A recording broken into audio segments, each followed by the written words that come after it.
Hello guys, for today's video ay magbabahagi muli ako ng aking karanasan patungkol kay anxiety disorder. Sariling karanasan base sa aking experience na minsan pinadapa ng anxiety disorder. So, pang night shift duty ako, nag-out na ako pero hindi pa ako umuwi ng bahay para lang makapagbahagi sa inyo na kahit pa paano magkaroon kayo ng kaunting kaalaman patungkol kay anxiety disorder. Ito ay base lamang sa aking sariling karanasan. Disclaimer lamang po na ini-apply ko kung paano ko na-recover, kung paano ako naka-recover kay anxiety disorder, kung paano ako gumaling kay anxiety disorder. So kung isa ka man ngayon sa nagsasuffer ng anxiety disorder, panic attack,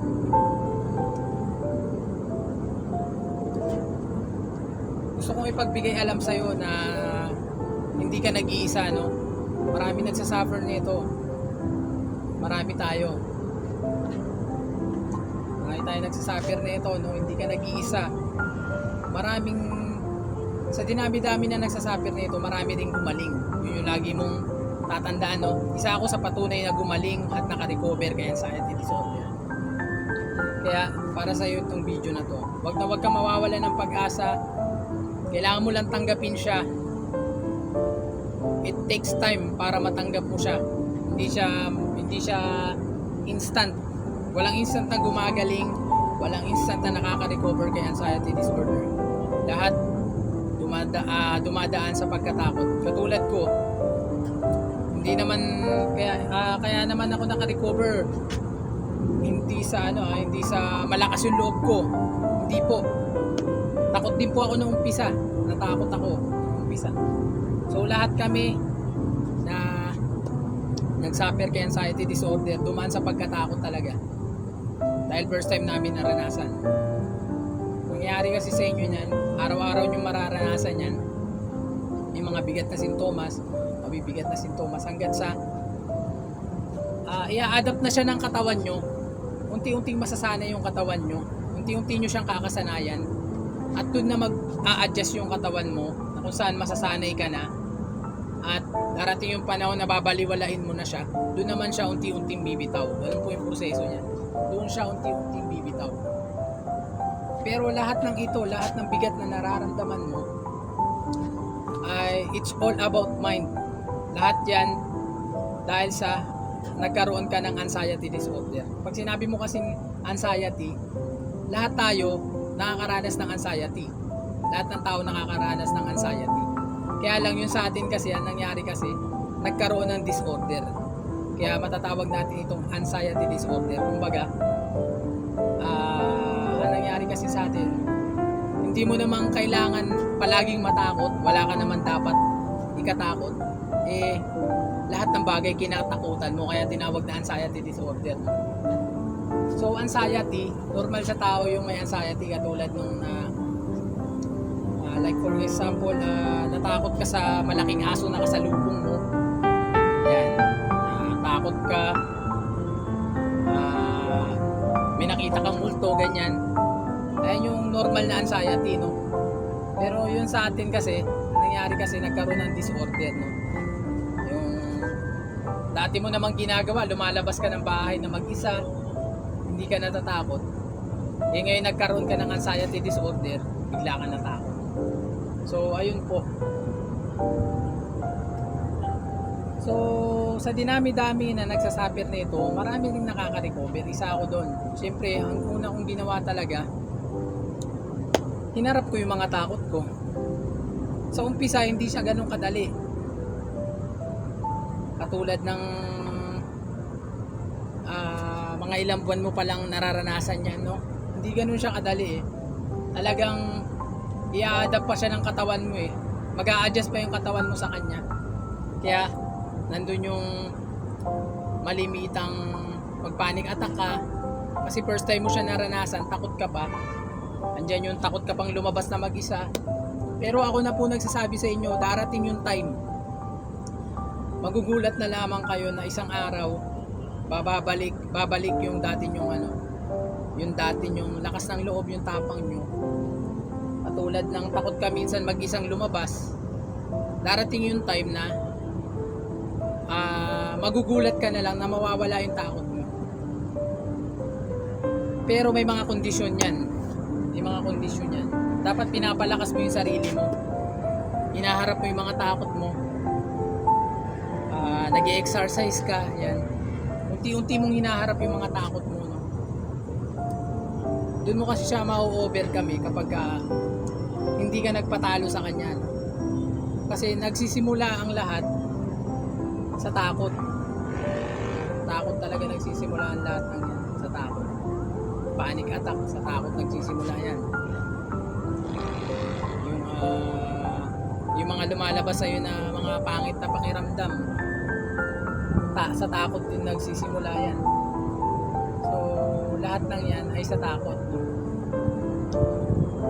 Yung mga basta napakaraming mabibigat na sintomas na yan na ang pinagmulan lahat ay takot. Nung bigla kang kinabahan, yung pabilisan na pagkabog ng dibdib mo, ganyan din ako nung una eh. Siguro mga unang 3 linggo ng aking anxiety disorder. Kakabog yung dibdib ko, may maramdaman lang ako, bigla nang kakabog yung dibdib ko na napakabilis. Mahihirapan na ako huminga. Manlalambot na ako, manghihina, parang lobat na lobat. Yan kasi pagka nagpadaig ka sa takot, dyan na unti-unti nang lalabas yan. Manghihina ka, tapos mahihilo ka, bibigat yung ulo mo. Lahat ng yan mararanasan mo yan kapag nagpadaig ka sa takot. So napakahalaga na i-accept mo lang siya, padaanin mo lang siya, salubungin mo lang siya. Napaka-importante niyan. Kaya wag na wag kayo mawawala ng pag-asa. Talagang sa umpisa lang mahirap yan. Kailangan mo lang talaga palakasin yung sarili mo. Huwag kang magpapadaig sa kanya. Huwag mo siyang sasang-ayunan kung mayroon siyang mabigat na sintomas na pinadala sa'yo. Huwag mo siyang sasang-ayunan. Kasi lahat ng yan ay nasa isip lang natin. It's all about mind. Marirealize mo yan. Darating yung time na marirealize mo yan. Alam nyo po, swerte nga natin ngayon dahil may mga social media na mga nagtuturo ng mga ganito eh. May mga nagva-vlog tungkol kay anxiety disorder. Isipin nyo, no?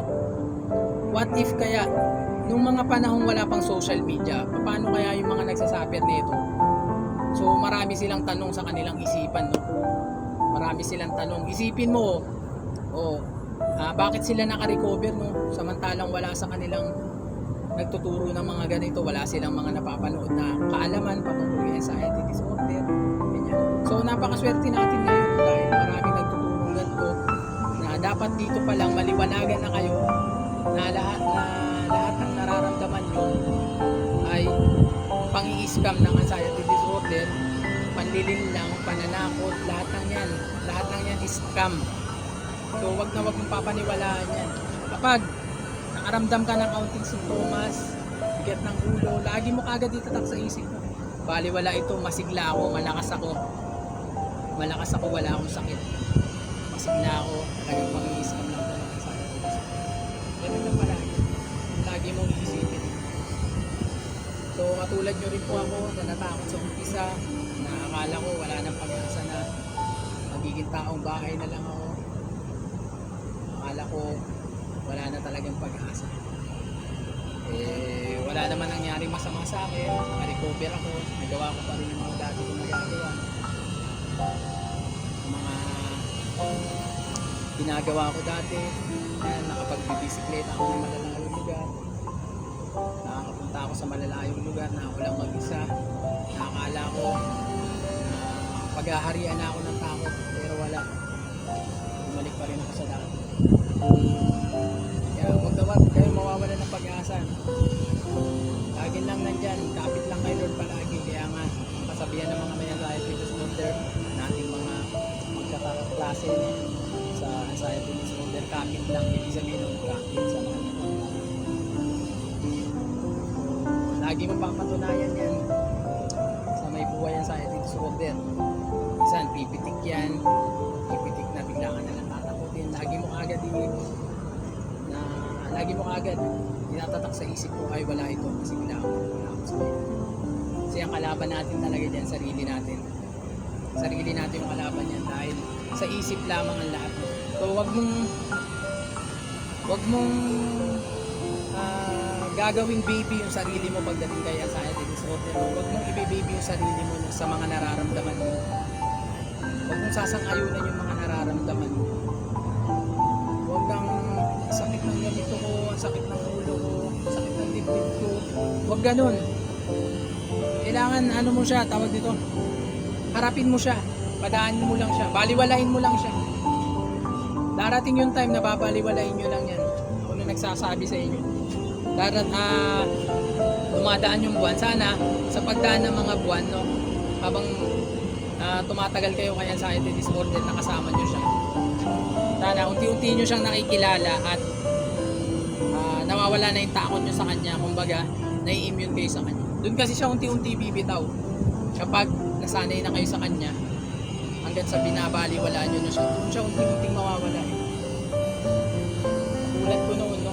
Takot ako magbisikleta hanggang malayo lang ako ng isang street sa bahay namin, no? Isang street lang po. Andyan yung kabog ng dibdib ko. Andyan na lahat, patong-patong na yung mga adrenaline na lumalabas sa akin. Pero sa awa ng Diyos, nakarecover ako, nabalik ko yung dati ako, nabalik ko yung sigla ko, no? Lahat ng yan sa tulong ng mahal na Panginoon. So, lagi kayong magtitiwala sa Kanya, no? Magtiwala kayo sa mahal na Panginoon na hindi niya kayo pababayaan. Siya ay magpapagaling sa inyo. Lumapit lang kayo sa mahal ng Panginoon na siya ay magpapagaling sa inyo. Magtiwala ka sa Kanya. Yung pananalangin mo at pagdarasal mo, tapatan mo yun ng pananampalataya. Yung pananampalataya tinutukoy ko, tapatan mo ng tapang na sabihin mo, Lord, hindi ako natatakot dahil kasama kita sa lahat ng oras, Lord. Hindi po ako aatras kahit anong hilo nito, kahit anong hilo itong nararamdaman ko, Lord, hindi ako aatras dahil kasama kita. Yan ang faith. Lord, kahit anong bigat ng nararamdaman ko, hindi ako aatras. Patuloy akong maglilingkod sa iyo. Yan ang faith. Pakita mo kay Lord na kaya mo yan, baliwala yan sa iyo, masigla ka. Yan yung totoo mong nararamdaman, yan yung totoo mong physical na wala kang sakit, masigla ka, matagal ka ng pinagaling ni Lord. Ang isang kulang na lang, kailangan mo lang paniwalaan na magaling ka at huwag magpadaya, huwag magpatakot, huwag magpahuko, huwag magpalinlang sa anxiety disorder. So maraming salamat sa inyo guys. Hanggang dito na lang. Maraming salamat. Lagi kayo magdarasal, mananalangin, at ipakita nyo kay Lord na kaya nyo yan, anxiety disorder. Maraming salamat.